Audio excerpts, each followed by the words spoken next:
Broadcast is now starting. All attendees are in listen-only mode. Hello everyone, my name is Nick Lee. I'll be your instructor today. Welcome to the Introduction to DAX webinar by Pragmatic Works. Oh, sorry, gotta set our screen here properly. There we go. On the screen, you can see my Twitter handle, blogging website, email address. Feel free to reach out to me or follow me in any of those avenues. And if you have any unanswered questions by the end of this webinar, please feel free to post in the questions panel at the end, and we'll try to get to them right away. And if not, we will do our best to assist you afterwards. In this webinar, our goal is to do some level setting and set the foundation for DAX as an expression language, as in how you can use DAX as both a querying language as well as a programming language. There's one pretty big assumption that we're making with this, and that's that you already have like a bit of familiarity with Power BI Desktop itself. So I'm not going to be covering all the basics, just how to even use Power BI on the most basic level, but we're going to be going through DAX at a basic level. With all that being said, what is DAX exactly? Well, DAX stands for the Data Analysis Expression Language. It's the expression language that's used within Power BI. And the reason why you have this separate language, unlike M, which is in the Power Query Editor, which is used for data transformations and fixing data as it's getting pulled in to Power BI Desktop, DAX is more for analytical functions, being able to analyze and create calculations on top of your data set that you already have. And DAX is designed for an end user base that's familiar with Excel already. If you come from a background where you're comfortable with Excel and you use Excel formulas, you'll likely enjoy DAX and pick up on it pretty quickly. But there are quite a few differences from Excel also. The idea with DAX is to give you the ability to pick up and use existing knowledge you already have, like I said, assuming you're pretty familiar with Excel already, to be able to use DAX within Power BI proficiently. So DAX is used for a few things within Power BI. Firstly, it's used for calculated columns. And calculated columns are generally descriptive fields that you're adding into your model. A calculated column is a new column that you would add to be more descriptive about the table you already have. So an example is like if you have a customer and you have the first and last name of the customer, you might make a calculated column to combine those two columns together to consolidate your data a bit so your users don't have to drag in multiple fields to get the exact name of someone. So we'd use like a calculated column to create a full name column out of an existing first and last name column. So yeah, so your users will be able to just use that one new field that you created. Or another reason you might use calculated columns is that if you're working with disparate sources. So for example, that you have to create multiple key columns, and to create a relationship for tables to work together, you'd be using calculated columns to create those key columns. The other thing we use DAX for is calculated measures. Measures are more of your metric data that you're trying to analyze. Think of measures as anything that you're trying to get the sum of, the max of, the min of, something like that. When you're trying to aggregate the data to create something like maybe time intelligence with your measures, analyze, or just look at metric data in general. Measures really focuses on your numeric data that you're looking at, whereas calculated columns leans more towards the text types, as the text types are more descriptive fields. Keep in mind that these are more high-level descriptions of calculated columns and measures. There's some pretty generic assumptions being made there about some of those. And there's always ways you might be able to break these rules, but this is a pretty good foundation. So the basics of DAX, when you write your DAX in your formula bar, you're going to be including your table name, your column name, or like the actual measure itself. So when you're referencing a table within DAX, you're actually going to reference that table by typing a single quote and then writing the table name and then ending it with a single quote. So like the example in table reference, it's a single quote, sales story, single quote. But when you're referencing a specific column within a table, you start with the table, so you do your single quote, sales territory, single quote, and then in brackets, you include the actual column name. So the column name of region is within the table name of sales territory. And if you're referencing measures at any time, you do not need to include the table that your measures are created in. Measures aren't actually columns themselves, they just get applied to your visualizations. So you don't need to include the table name with that, regardless of where you actually create that measure. All right, so now we're going to be focusing on calculated columns for a little bit. Of course, we're going to be using the DAX expression language for this. When you create calculated columns, you will see the results for them immediately if you're already in the data view. So like if you're in the data view, like this screenshot shows here on the left side, the data view, when you create your calculated column, it's going to immediately populate in there. Calculated columns use standard data types similar to Excel. So it uses whole numbers, decimal numbers, currency data types, etc., all that kind of stuff. All right, and then there's different functions that we use for string manipulation. For instance, if we want to format a string to display a specific way, this format, for instance, is very commonly used in DAX, and specifically within like date tables. So you could format your dates to display exactly how you want on them. We'll elaborate on more of that in just a little bit here. You can concatenate your strings together. You have your different types of casing. So for instance, you have your lowercase function, which converts all letters in a text string to lowercase, and upper the inverse. For trimming, you have stuff like the left function, which returns a specified number of characters from the beginning of a text string, and right returns a certain amount of characters from the end of your text string. We have some splitting functions like mid, where you can just take the middle of it. You have search functions like search and find, where you actually look for specific things within your text. And there's some replacing type functions like replace and substitute. So for find and search specifically, so this is just an example of some of the functions that we're looking at. Find and search essentially do the same thing, except find is a case-sensitive approach to finding something specific, whereas search is not case-sensitive. And for every function that you use within DAX, it has certain parameters you need to meet. Sometimes it has one parameter to meet, sometimes it has multiple. For find and search functions, it displays 4 parameters by default. So when you write search, it's going to then prompt you for the find text. So which text is it exactly you're trying to look for? Is it for the letter M? Is it for a symbol like a parentheses or a plus sign?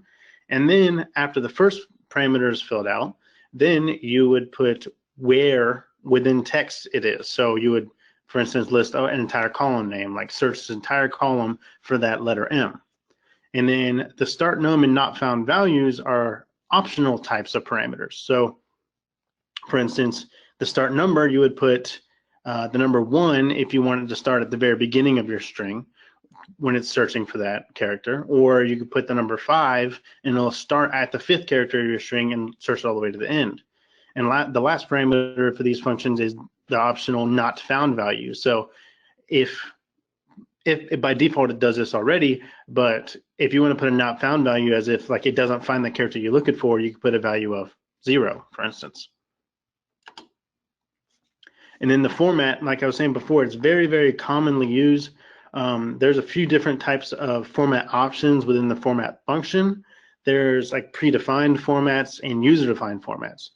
For instance, when you're talking about dates, a predefined format you might put is short date as the format option. So when you point your format function at a date column and you want to reformat it to display a different way, if you put short date as the format type, then it'll display just your month number / day number / and then year number. Whereas a user defined format is you would put stuff like MM to display 2 digits for the month, and DD to display 2 digits for the year, or if you want even just 2 digits for the year, you could put YY, for instance. And then for types, there's predefined formats for both numbers and for dates and times. All right, so we're going to go ahead and jump right into our first demonstration here. That's it for the PowerPoint. And we're going to create some different calculated columns showcasing some of the useful DAX functions that we have at our disposal. All right, so I'm going to go ahead and open that up here. So what I'm going to open up is I'm actually going to open up a Power BI file that I already have pre-created for our demonstration purposes, because we're kind of strapped for time here. We have 1 hour. So let's get as much done as we can, and I'm going to use this pre-created module here. There we go. So as you can see, there's already some fields listed on the right side. So our scenario that we're looking at here is, if I look at the data view, our scenario that we're looking at here is, if I look at the customer table, as you can see, our customer table displays a couple of different toy manufacturers. That we actually have 2. We have Tailspin Toys, and if we scroll down, you'll also see we have Wingtip Toys. And these are 2 customers that we have. And what we don't have is a city and state column. All we have is our customer column that not only displays our customer name, but it also has our city and states included in it. Well, let's say we wanted to create a visualization that was based off of where these locations were. We want to be able to extract this city and state from this column, and we can do so. And we're actually going to be using a few different functions to accomplish this. But first and foremost, I'm just going to kind of showcase a couple of functions that we use before we actually get our full solution here. So I'm going to go to the modeling tab and select new column. What new column is going to do is it's going to give us the option, and it's going to give us a formula bar so we can create a new column. So it's going to give us this formula bar. It's just going to by default call column. And because this is a demonstration, I'm going to call this column the length function. Is just what I'm going to call it, because this is a demonstration that's displaying, you probably guessed it, the length function. What the length function does, it returns the number of characters in a text string. And I'm kind of skipping through a little bit here. I'm going to touch back on it, of how you get your functions listed and what stuff you're going to include. But for our length, what we want to measure is the length of our customer table, and the customer column within the customer table.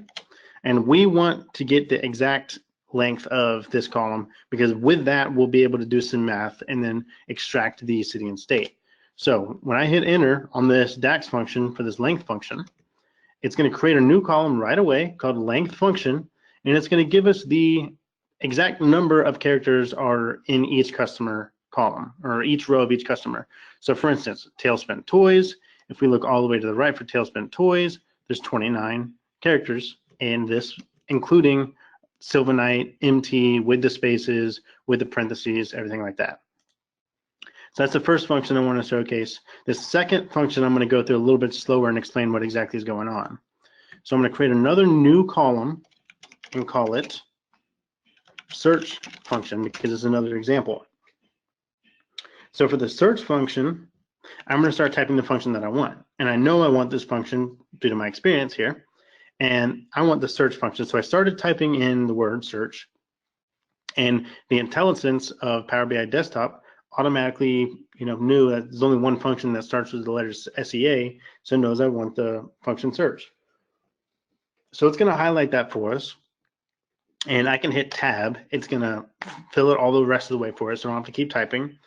And you can see here, it has those 4 parameters I was talking about. It has find text, within text, and then the 2 optionals of starting position and not found value. It has those 2 optional ones there. So I'm going to start off with our find text. So the text that I want to find here is, I want to be able to extrapolate I want to extrapolate where the city and state is going to be within the customer column. And to do so, I want to find the first parentheses. Because I want to find the first parentheses, I put in quotes the parentheses symbol. So that is going to find us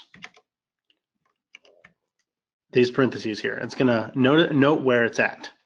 Now, I could just count it myself, 1, 2, 3, 4, goes all the way, and I just happen to know that this is the 15th character.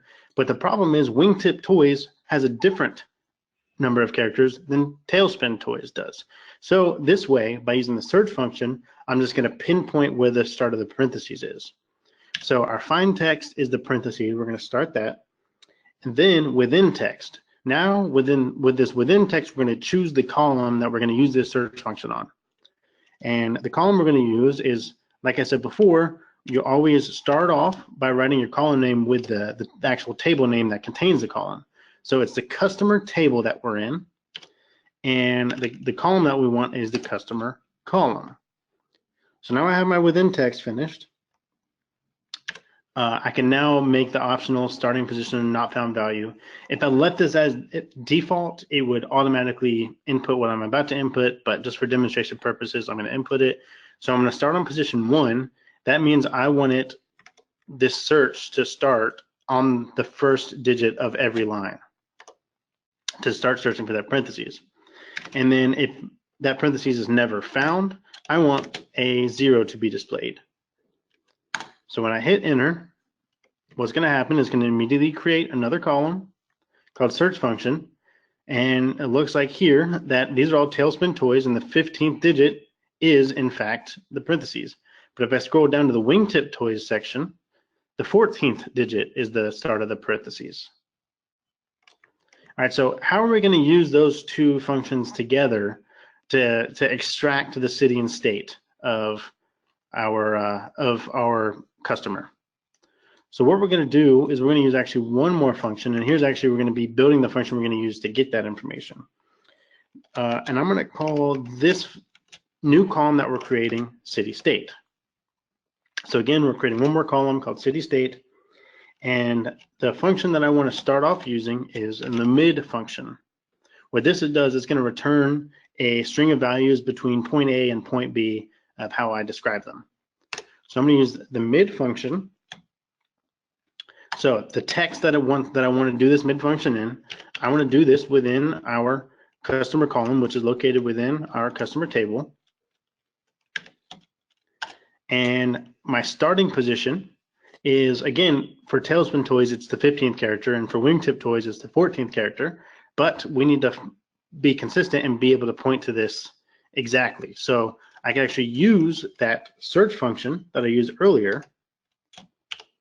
Just like before, I'm going to put the open parentheses in double quotes. So we're going to find that parentheses as a text. And then within the text, which is our customer table, which has the customer column in it. And then starting position 1, and if it's not found, value 0. Now,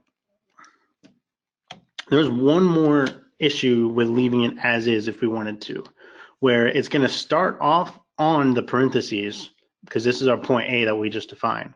But if we add 1 to it, remember, when we did the search function for the parentheses, it returned the number 15, as if the parentheses located at the 15th character location. But if we add 1 to that final result, what that's going to do is it's actually going to give us the 1 digit after the parentheses every time, because all these cities and states, they have different characters, so we can't just say find the first S and work with it. What we want to do is find the first parentheses, add 1 character to that, and then we're going to have the beginning of our cities and states. All right, so that's point A. The point B we want for our mid function, or well, basically number of characters, how many characters, how far along do we want this mid to return? So basically defining a point B, where we're going to do the length function this time. It's going to be a little bit more complicated than it looks like right off the bat, and we're going to put our length by the customer table, customer column, minus, and we're going to do a search one more time, and I'll explain this logically in just a moment. So minus the search function, and we're going to find that parentheses again, located within the customer table and customer column, starting position 1, 0. And this time, instead of adding 1, we're going to subtract 1, because logically this is what's going to happen. It's going to search for the first parentheses, which is this section right here. It's going to search for that and then add 1 to start for the city state. And then we want to how many characters we have left we want to do. We want to do the total number of customers, which in this option 2 that we were looking at was 29. So 29 minus however many points was to the first parentheses, however many characters, which was 15. So 29 minus 15, which gives us 14 characters left, which means there's 14 characters left in this entire city estate name. But the one problem with that is the 14th character is actually this parentheses. So instead of including that parentheses, we are going to subtract 1 off of the end of this function, which just leaves us with just the city and state without any of the parentheses in it. So let me show you. So I'm going to hit enter. And when I do that, if I scroll to the end, the last column, our city state column that we just made, did exactly that. It extracted the city and state from within all the parentheses by using some logic, using some nested functions with each other to define exactly where we wanted it. I'm going to scroll down and check on wingtip toys. Yep, all the wingtip toys stuff looks good as well. Yeah, so that's good to go there. So I know this is an intro to DAX course, and though that wasn't the most complicated DAX formula we could have done, there's a way to do it a little easier if you wanted to, which is you could actually create the columns one by one like I did, like the length function and the search function, and you can actually use those instead in your mid formula. So let me show you what I mean by that. So this way you kind of do it one step at a time for yourself. It's easier until you get the hang of it. So what I mean by that is I can make a new column. I'll call it city state 2 for this example. We're going to use the mid function again, and the text is based off of the customer column. And instead of writing the search function one more time again, we're actually just going to point to the search function column that we created and add 1 just like before, because we have to get 1 character past the parentheses. And then we're going to take the customer length column and subtract the customer search function column from it, -1, just like before. Now if I hit enter, this is kind of an easy way to do it step by step, and we still get the city and state just like before when we created our functions one at a time and ended up just using one function per column. And if you do something like that, that's fine for learning purposes. But there is one issue with that, is it kind of creates extra columns in your data, which means extra columns for your end users going to be adding stuff to their visuals that they're creating, and you don't always want to have all that many like junk columns in your visualizations that people don't even know what they're used for. So one option you could do is you can right click on those columns that you don't want visible to end users. You can select hide in report view for those columns, and what that does is you can see they're grayed out here. They're still here and they're still usable and they're still referenceable, but when you go to report view and you look at your customer column, it's not going to show those columns that we hid. It's only going to show the columns that we just created and didn't hide. In our case is these 2 columns here, the ones that we just created, our city state and city state 2. The other 2 aren't here. All right, so that is some, doing some little bit of descriptive analytics, and there's one more type of column that I want to show y'all, and that is based off of the date column. And what I mean here is I would really want to showcase that format function off. It's very great function to use. It's used all the time. So I'm going to go ahead and create a new column, and I'm just going to call this column format example. And if you look at this is our date table that we're in. If you look at the date column, this is what's called the long date format, this date column here. where it shows the weekday name, the full month name, the day, and the full year. So if I wanted to use the format function, and the value that I want to change is the date column that's located within our date table, and then the format that I want to use for it, like I'm just going to go ahead and use one of the predefined formatting options. So if I just say short date, it's going to create this format example column and format this date column into the short date format, which just shows day or month, comma, day, comma, year. And if I wanted to actually create this this new column with exactly how I wanted it, you can do that as well.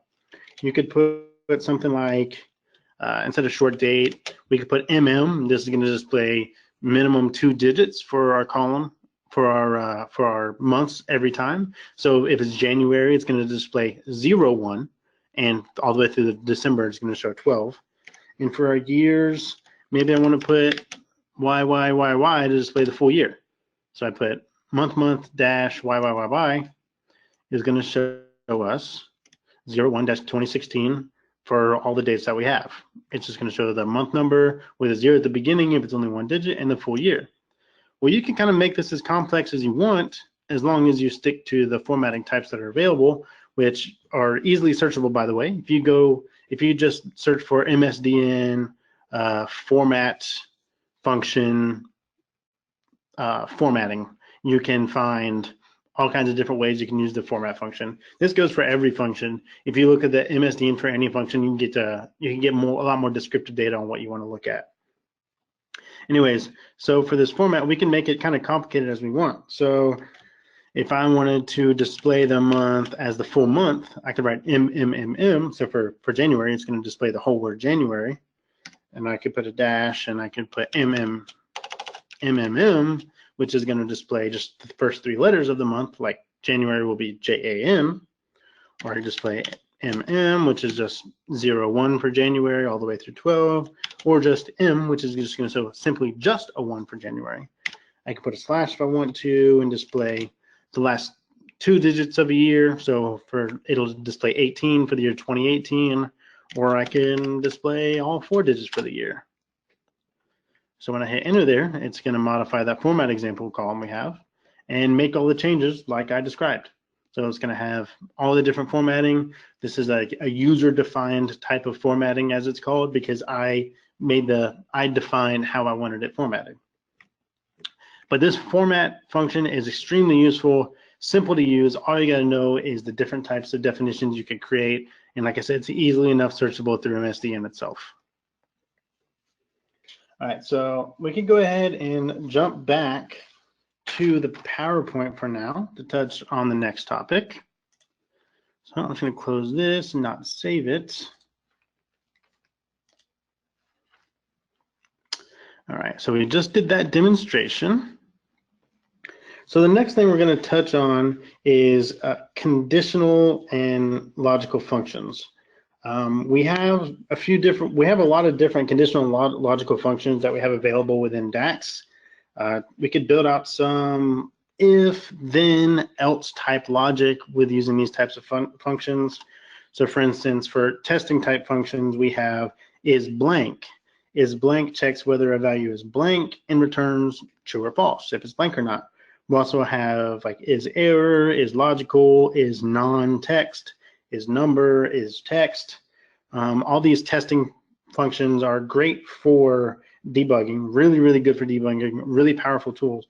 But, there's a big but, you kind of want to prevent pushing these functions out to production as much as possible, because they're kind of big. They can hurt performance pretty badly if they're overused or used in very large type calculations, but they do really excel at finding errors or problems in our code that we have.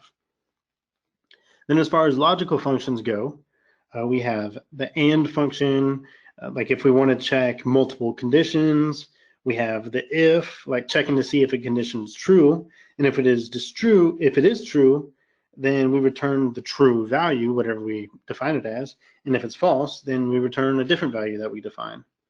We have if error, It's just like if, except it's checking to see if an error occurred. We have not, we have or.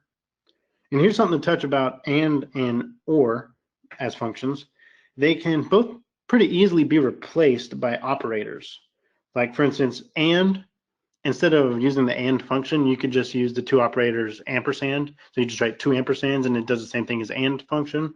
Or for or, you can use two pipe delimited characters instead. It just gives you more options on how you want to write your DAX code here. So another thing that we want to make sure we touch on and utilize pretty often is the switch function. The switch function is basically a replacement for nested if statements. It does have a lot of advantages over using the if function. It's easier to debug and maintain because the code itself is going to be much simpler, like when you write it. It's much easier to read. It's easier to go back and see what's going on in your code rather than sifting through all the nested if statements that you have. We're going to touch on that, by the way. We are going to touch on this switch statement in a little bit. And switch itself is easier to write. It is a very strict check for exact matches, which is a drawback. However, there's a big however also, there is a way to trick the switch function. And I say trick, I'm doing double finger quotes now, you just can't see them. You can trick the switch function to allow you to do range matches instead of doing exact matches. For instance, if the value you're looking for, say, is greater than or equal to 18, you can do that in switch and have it grouped as in the group 18 and older. You can do those types of calculations in switch as long as you supply the value of the first parameter as true, which is what's displayed on the bottom of the screen here. True is a function. So if you display the value as true when you're trying to find a range, it checks to see if the ranges are equal to true. And if they are, then it searches for exactly a range, so to speak. So you could trick it a little by using true. You still get the functionality of the if statement, but it's a lot easier to use and it's a lot easier to debug. All right, so we're going to jump back into the Power BI desktop here to get some demonstrations going on conditional and logical functions. So I'm going to go ahead and open up another. I'm going to go ahead and open up another Power BI desktop file that I already have created.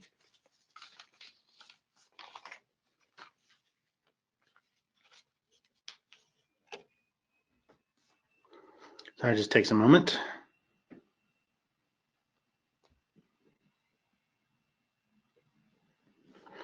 All right, so we're looking at a very similar data set to what we had before. It's actually the same data, just a little more added to it. And we're going to be looking at first our conditional functions. All right, so if I look at our data view, and I want to go into our customer table, I'll scroll all the way to the right, and what I'm looking at is this age column. So if this age column, I click on it, we can look, and if this is actually a calculated column that was already created by using this function, which is the date diff function, which basically gives us the difference between dates valued to our parameters. So our first date is our customer birth date that we define, and we wanted the difference of that date between today in the format of year. So that's a really easy and cool function we can use for define someone's age, but there is a problem with it. There's a natural problem with it, and it's only looking at a year-by-year basis. So for instance, this first example, this first row has February 7th, 1983. The difference between now and then, someone is 35. But if you look at the next row, which is Friday, November 16th, 1990, it's saying the age is 28. Well, this person would actually be 27 until November 16th, 2018. So this is kind of where the date diff function kind of falls short when we're trying to calculate someone's age. Well, what we're going to do is we're actually going to create a more accurate age column for our customers, and we're going to do this by using the if function and nesting it in itself and creating a function that actually gives us a proper age for someone. we're going to do so. We're going to go ahead and go to the modeling tab, and we're going to create another calculated column, just like we did before. So we're going to select new column. In this column, I'm going to call age 2. All right, and like I said before, we're going to be using if for this. So our logical test is if, and we're going to switch it. We're going to use the format function here to kind of change how the data is used so we can actually have an actual measurement. And I'll show you here in just a moment what I mean. So I'm going to format today, the today function, which automatically reads what today is. So today is April 17th, so it knows today is April 17th. So I'm going to format today to display as MMDD. MMDD is going to show month, day as our format. So what that means, it's going to display as 0417 is our day today. All right, so we're formatting that, and what we're going to do with that is if our today is greater than or equal to, we're going to do another format one more time, and this time we are going to format our birth date column. So like the actual day of the birthday, like November 16th, 1990, we're going to format that in the same format, which is MMDD. So for November 16th, it's going to say 1116 for that. So there we can actually tell the actual number MMDD of today, April 17th. We know for a fact that is less than November 16th of 1116. So, all right, so we have that. So let's see here. So if today is greater than or equal to the birth date day, then we're going to do the same exact function that used just in the regular age column. So this is going to work properly. So today is greater than the first example, which was February 12th, I believe it was. So we know today is greater than that. So it's going to display this. So it's going to display date diff, customer birth date. And the date 2 is today, and our intervals is in years. All right, so again, so format today, if today is greater than or equal to the day of their birth date, then just do the difference between years. Else, so we start with a comma, else, we're going to do a date diff again, and we're going to show customer birth date today in the format of year, and instead of leaving it like so, we're going to do -1 because that's how years work. So if today is greater than the customer's birth date, then it's just going to display year minus year. Well, in this case, this is our else. If the date today is less than our birth date, then do year minus year -1. So let me show you what happens here. So if we look at the age 2 column we just created, you can see, let's go to the top here. So this birthday, May 19, hasn't happened yet. Our today is less than this birthday day, therefore it's going to do year minus year -1. But let me find one that has passed. March 29th. March 29th has passed, so it's not going to do that -1. It's going to display our ages properly. All right. So that's a good way to show, that's a way to use format and, a good way to calculate ages for people. But now we're actually going to get a little bit more using that if statement. So this time I'm going to go to our state population table. And within our state population table, you could see it has a bunch of states listed, and it has the populations in a ranking system, 1 all the way to the end. All right. So what I want to do here is I'm going to actually nest some if functions together. I'm going to nest them together and to create groups. It's easy enough. So I'm going to create another column, and this is going to be our population groups column. So I'm going to have them grouped up like top 10, for instance. So So population groups, and I'm going to start off with the if statement.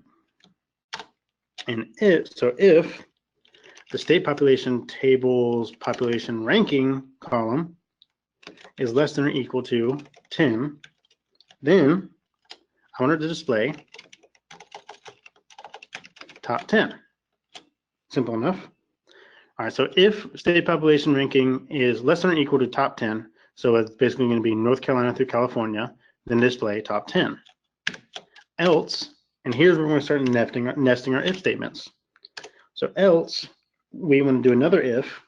So if our state population ranking column is less than or equal to 20, then display the group as 11 through 20. And I can keep going here.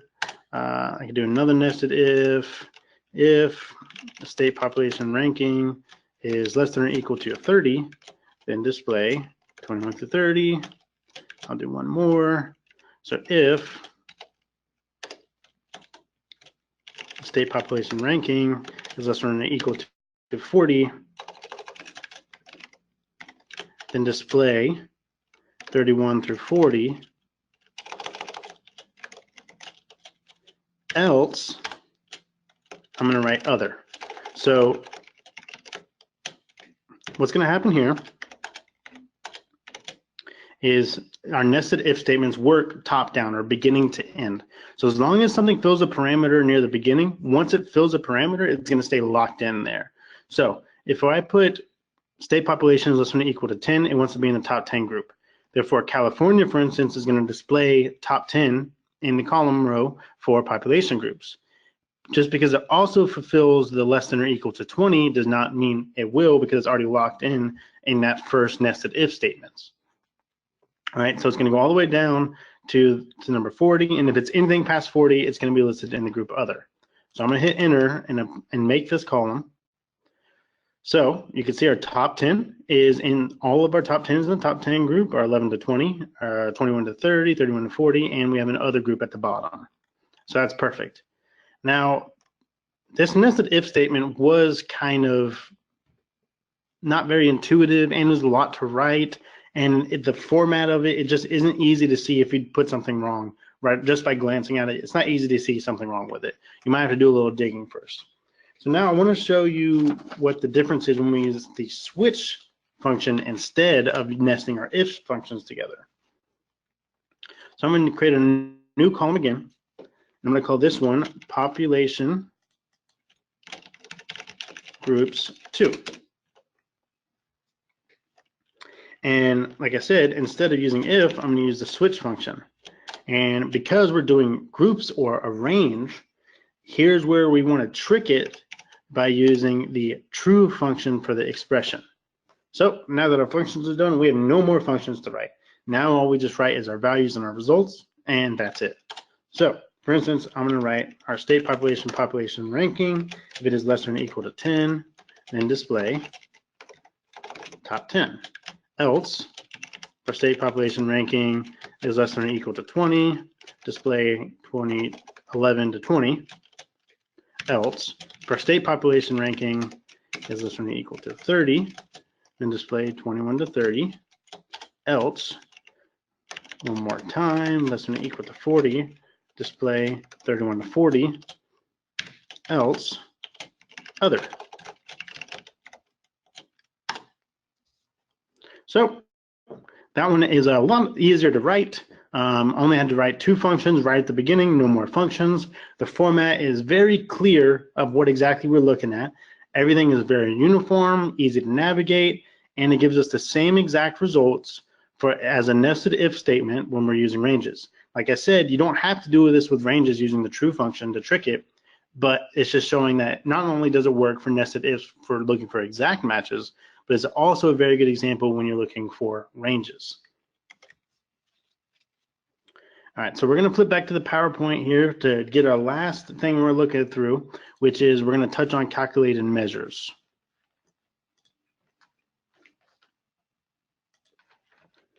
Okay, so that was a demo we just did. So calculated measures. All right, so there's two types of, well, in this section, we're going to be really getting into creating calculated measures with DAX. And this is where we could really add a lot of analytical value to our data models, because now we could do things like creating those aggregates and even incorporate time intelligence to your models with measures. So when we talk about calculated measures, we have two different types of measures. We have implicit measures. And what implicit measures do is they are the default aggregation that occurs on all numeric columns. So if you have a numeric column and next to that column you see a sigma symbol, which is that little E symbol or autosum symbol, a lot of you Excel people will be familiar with that symbol. What that's going to do is it's going to automatically sum any number that's in that column. Now that could provide some unexpected results inside your data model, because columns like calendar year, quarter, month number of year are all numbers, and it's going to sum those up. And that's going to aggregate those. And when you bring those columns from your data model into your visualization, and you see your years listed, and you also see a total of years, and it displays like millions of something because you have years listed in a bunch of rows, it's not going to make sense. So sometimes for those types of implicit measures, we want to fix those ourselves and change it so the default summarization does not automatically aggregate. The second type of measure is an explicit measure. Explicit measures are created inside of the data model by you, the developer, by explicitly defining the formula that creates that explicit measure. So the icon that the explicit measure has, it actually is a little calculator icon next to the column. Again, I'm going to be showing you these icons later so you know exactly what I'm talking about. And so because you define them, it's just going to be a lot easier to use. You're going to get the exact data that you want. It doesn't default summarize everything unless you specifically tell it to. And generally, as a rule of thumb, you want to avoid implicit measures.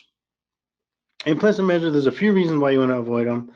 Firstly, when you create explicit measures, we can build explicit measures on top of each other. So when you build the first calculation, then you can use that calculation within another calculation, and you can use that calculation within another calculation, and I can go on and on and on. But you get the point. With implicit measures, you cannot do that. And as a developer, explicit measures allows you to do a couple things. The first thing, it allows you to encapsulate code. But that means if someone comes back to you at any time, if they say, like if someone that hired you to create this, they say that, hey, that total profit measure that you created isn't quite correct. We forgot to tell you that there's one more criteria. Whoops, we need to add that into it. Well, you as the developer with an explicit measure, you could go into that initial measure for total profit that you made, even if it's used in the countless other measures. You can go into that one measure, make one minor change in one spot, and that'll propagate down to all the other measures that use that same measure in their calculations. The second thing that explicit measures allows you to do as a developer is you get to essentially define your number formatting. When you use implicit measures, it automatically aggregates your columns. It does not format them for you, and you cannot explicitly format what it will be going forward. So every time an end user brings that column in, they'll have to format it themselves. With explicit measures, we can explicitly define what the number formatting will be, or for the date, or whatever it may be with whatever we're working with, which makes it easier for our end users when they're working with our data model that we've developed ourselves. There is a benefit of implicit measures, and that's the option to see all the records in the background. So in the visualization pane, especially within Power BI Desktop, or maybe if you're using Power View to bring in some charts or some graphs, you see a data label that you want to go into, like to drill through and see the background, and you're at a specific point in the chart, and you want to see some exact records row by row that make up this aggregation. So here's an example. So like, for instance, with an implicit measure, I could drill through and see exactly for the year 2015 for the specific product of a medium-sized furry gorilla with big eyes slippers that I have in my toy manufacturing company. I could actually drill through and see those actual records in the background. With explicit measures, you cannot drill through. You don't have that functionality. So if you created an explicit measure and you're wondering why see records is grayed out, there's an option called see records. It's because explicit measures do not have the access to the background of that data model. Yeah, and calculated measures, you can create those in the, before I was going to the data view and adding a column, you can create measures there in the data view, or you could create them in the report view, like the default view when you're looking at, when you open Power BI. Measures don't actually fill up a column. They're just kind of there and you apply them to visuals. So it doesn't really matter where you want to create them. And the last thing we're going to touch on in the PowerPoint here is we're talking creating aggregates. There's a few different types of aggregates that are available. There's, the usual suspects: average, count, min, max, sum. The usual suspects are there. There's some other stuff like average A, max A, min A. Also something like average X, count X, min X, sum X. So what the A type functions do, like average A, for instance, the A type functions return the values in a column just like any other function would, except the A type functions, they can handle text and non-numeric values. What the X type functions do, they take an entire table, like an entire table with all the columns and all the rows as the first parameter. All right, so we're kind of getting short on time here, so I'm going to try to power through this last demonstration that we have for calculated measures.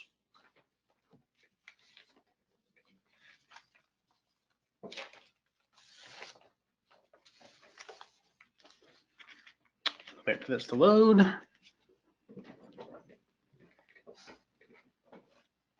All right, so again, I have very similar data set as I had before.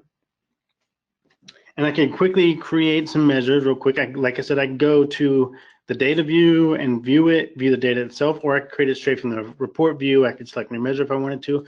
But me, I like to be able to look at my data as I'm creating some measures within it. So like all these measures that I'm about to create are pretty much all within the sale table. So I'd like to be able to see them as I'm creating these measures. So I'm in the data view. I can select new measure.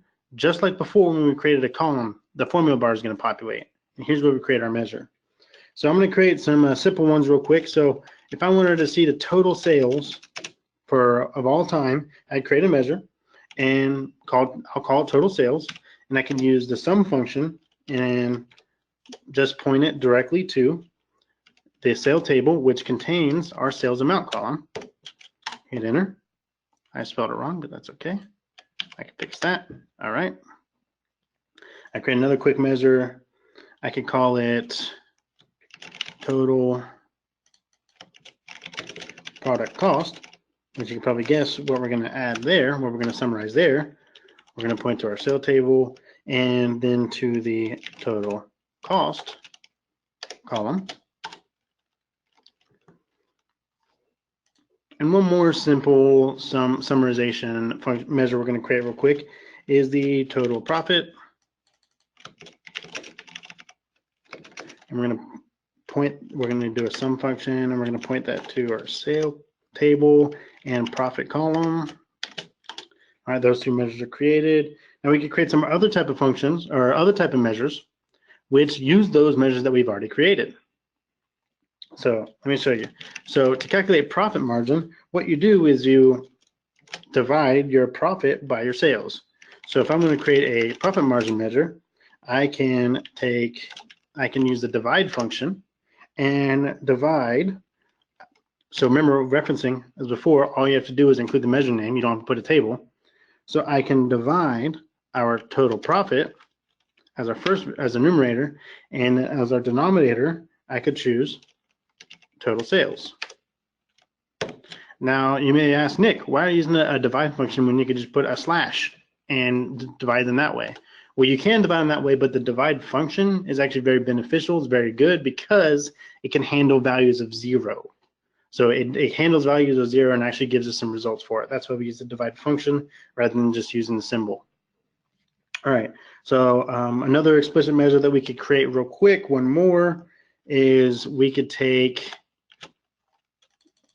do a measure of our average sales. So this time we could just use the average function and point it to our sales amount column. And voila, we have all these measures created. Now, if you're going to look at your measures, remember before I said the measures have this calculator icon. So like these, oops, let me just move that out of the way. So like these calculator icons here, these are 3 of the measures that we just created. These sigma symbols are just implicit measures that were already there, and these are going to auto aggregate themselves. So let me show you a problem with that.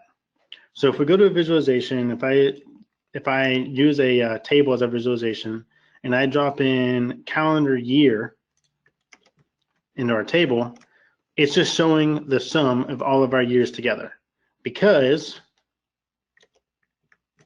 it is a auto sum or implicit measure, and it's a number. We could fix that. We could fix that by selecting calendar year, and you know it's selected because it has this little yellow outline around it, so we know that column's selected. We could go up to the modeling tab, and at the top middle, see this default summarization? It says it's going to automatically sum.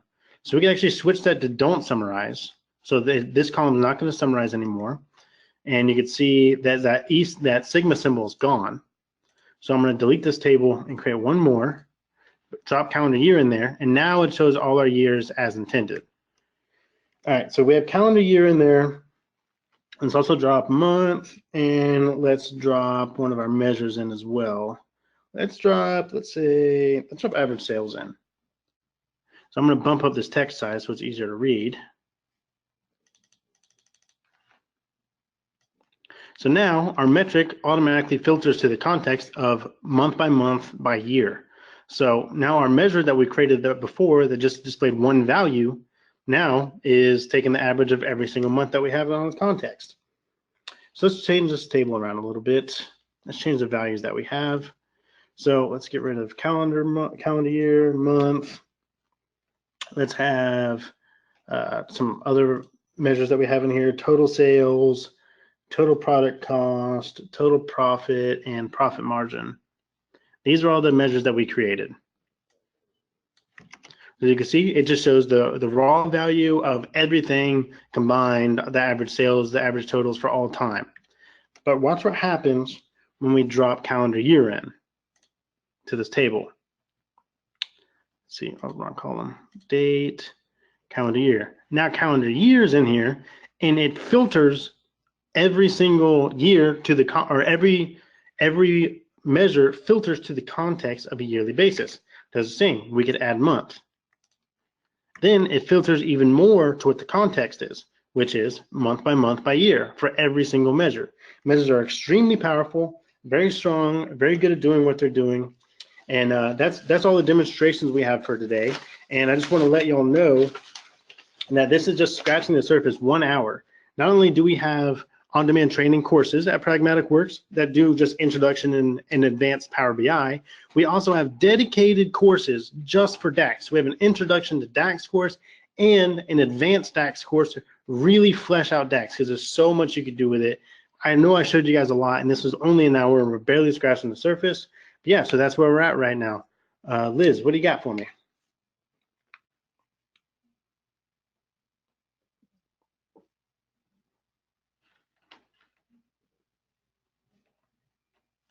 Sorry, Liz, are you there? I was muted in 2 places. Sorry. Sorry about that. So guys, what I'm going to do, we're already over time. So we have a good amount of questions. So what I'm going to do is I'm going to send all the questions in the questions panel to Nick. And he is going to do a follow-up blog on this in the next week or so. So I highly encourage you guys to subscribe to our blog. It's blog.pragmaticworks.com. You can go right there and type your email in and subscribe. That's the best way. We're pretty much doing follow-up follow-up blogs about the webinars every week. We'll put a link to Nick's presentation in there. He'll answer some questions. If you guys, for some reason, think of some questions that you didn't get to ask in the panel, you can email them to me, Liz. It's the email that comes with all your GoToWebinar information. You can also email Nick directly. His email is up on the screen. As always, this session was recorded, so you'll receive an email tomorrow with the link to the recording. We thank you guys for joining us today. Nick, thanks a lot. It was a great presentation. No problem. Lots of fun playing with DAX. Yes.